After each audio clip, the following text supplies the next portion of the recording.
What's dangerously wrong in Marvel's Your Friendly Neighborhood Spider-Man? Dangerously, I killed that word. I usually be stumbling. But Your Friendly Neighborhood Spider-Man is now available on Disney+. I'm loving the show so far. 8 out of 10 episodes have been released at the time this video being recorded. I got only one issue with the show, but unfortunately, it's a big issue. And that's the dynamic between characters Big Don and Lonnie Lincoln, a.k.a. Tombstone.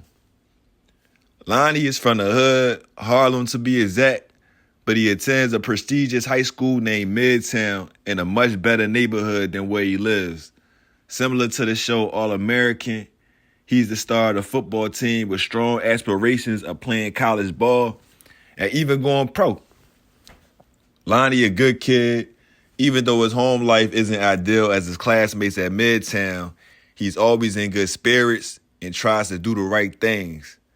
Spoiler alert, Lonnie does become the villain, Tombstone. So this series shows his villain origin story. So things started to take a tragic turn in Lonnie's life when his little brother, Andre, joins a neighborhood gang called the 110th Street Gang. When Lonnie learns what his brother been up to, he immediately goes to the gang's hideout to confront his brother. He explains to his brother the street life ain't where it's at. Andre reluctantly agrees and tries to lead the gang, but that's when Big Don intervenes. Big Don is the OG in the hood, OG in the gang, and he tells Lonnie it's only one way out the gang now that Andre is a part of the crew, and that way comes with a funeral. Lonnie then makes a deal with Big Don and says he'll be in the gang instead of his little brother. All right, so now this is where the show gets very unrealistic. Big Don says he knows who Lonnie is, even gives him the nickname Superstar. Now, realistically, if there's a kid in a hood that shows he can make it out, especially through sports, the hood supports this kid. The OGs in the hood looks out for this kid. Especially a kid in such high regard as Lonnie. Lonnie on his way to the pros. These type kids be protected. Big Don forcing Lonnie to join the gang and then later forcing Lonnie to drop out of school, which means he not playing football no more. That just won't happen. And I'm not saying Lonnie can't get caught up, because that does happen, unfortunately, too much in our culture. But it don't happen like this. Like, I like the reason Andre joined the gang, Lonnie's little brother. He wanted to feel a part of something. He wanted to feel like he had motion too, because his big bro get all the spotlight, and his parents too busy trying to make ends meet to get the attention to Andre that he may need at times. Now that's realistic. But as far as Lonnie, maybe him needing extra money that he could gain in street activities to support his struggling family would have made sense.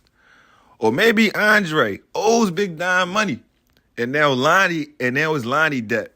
That would make more sense to why Lonnie doing what he doing. But the gang Lonnie ain't not even getting no money. They just be, what they be on, like? Or maybe somebody smoked one of Lonnie homies and now he bent on revenge. That would make sense why he chose the streets.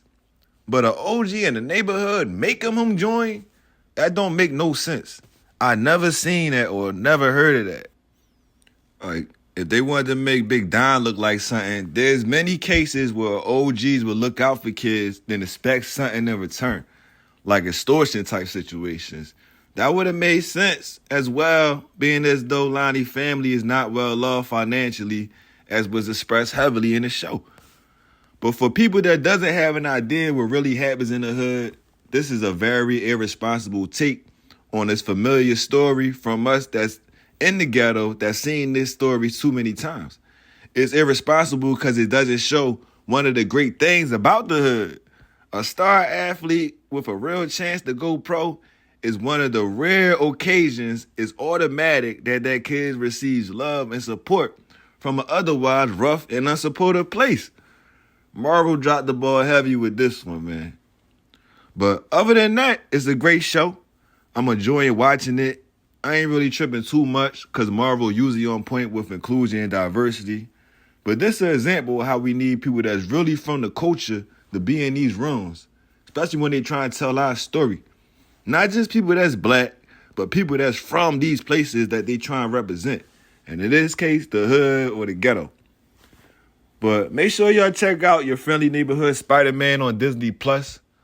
Also, if you have been watching, what's your thoughts on the show so far? Like I said, I love it though, despite the imperfections in it.